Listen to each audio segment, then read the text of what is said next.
KATZ. Facebook, Tony KATZ Radio. You can rationalize racism, but it doesn't make it any less racist. It's just not the way it works. It's not how these things work. I do not know who she is in terms of I don't know her music. Lido Pimienta? Do you know what I'm talking about? According to Daily Wire, she's a Colombian-Canadian singer.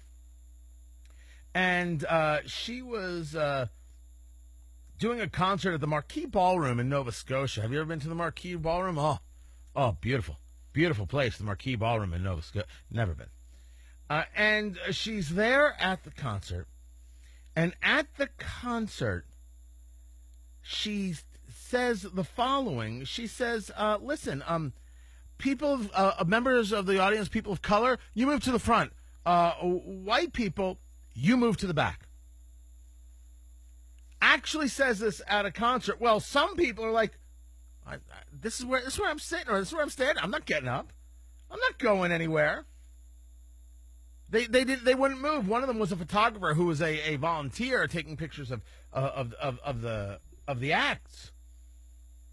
And eventually she got thrown out. She got kicked out of the concert for not moving. She refused to leave. She refused to move her spot.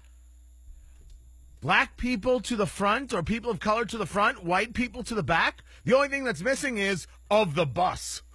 That's it. So the Halifax Pop Explosion issued a statement that said, "We will not accept this behavior, neither should you." So you're like, oh, okay, they don't like what the singer said. No. They're not talking about the behavior of the singer. They're not talking about the behavior of Pimienta. I hope I'm pronouncing the name right. Rather, they're talking about the behavior of this photographer. Be responsible for your friends. Talk to them, they write, and support them as they move towards unpacking their racism. People of color deserve safe spaces, and it is your responsibility to help. It is ours also. To Lido, we are sorry that one of our volunteers interrupted your art, your show, and your audience by being aggressive and racist. She refused to move. She wasn't being aggressive nor racist. Neither one of those things is true. Pimienta then reaches out to Billboard magazine. And she says, from the audience's point of view, for the most part, will not think twice before they put themselves... Men, for the most part, will not think twice before they put themselves right in front of you. What does this have to do with men? You said people of color. I'm a short woman, so I always have to show up very early to be able to enjoy the music, to see the acts. From the stage point of view, I noticed how most men who plant themselves at the front, they tend to overpower me. Oh, you feel overpowered by the audience.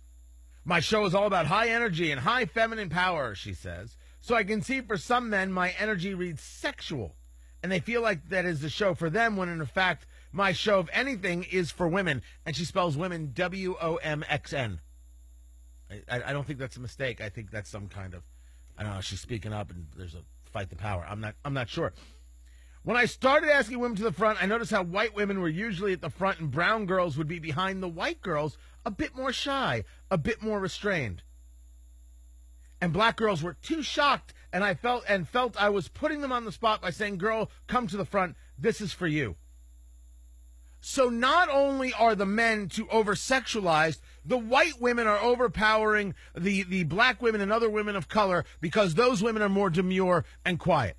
Holy mackerel, what's going on here? I'll tell you what's going on here. This is rationalizing racism. She thinks that she's somehow a hero. She's somehow the strong woman who's trying to empower strong women. Let me give you the quote.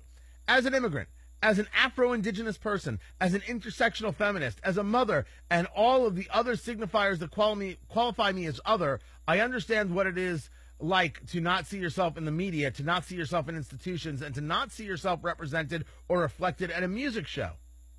So therefore, she needs to have more people like her around her being seen front and center, and that's how she excuses her racism. We're now to the place where people are acting in absolutely racist ways. Absolutely trying to use their color as power over other people based on their color, deciding one color is better than another, and then trying to rationalize it as in the other people are the ones who are the racists, and that's why we have to do this. Oh my gosh. Oh my gosh. The whole conversation about people are searching for equality? No. They don't want equality. They want subjugation. They want Rosa to sit in the back of the bus. This is what she wants. I don't know her. I don't know her music, so I can't make any comment to her music. Lido Pimienta, Pimienta. So I don't know whether or not she's a good musician. But I'm pretty sure, like pornography, you know a racist when you see it. And she's excusing racism. And maybe she should think about that. She's excusing racism. She's rationalizing racism. And the only rationale for racism is you're a racist. I don't know if I'll hear back from Lido. If I do, I'll let you know. I'm Tony KATZ. We all have smartphones. There are smart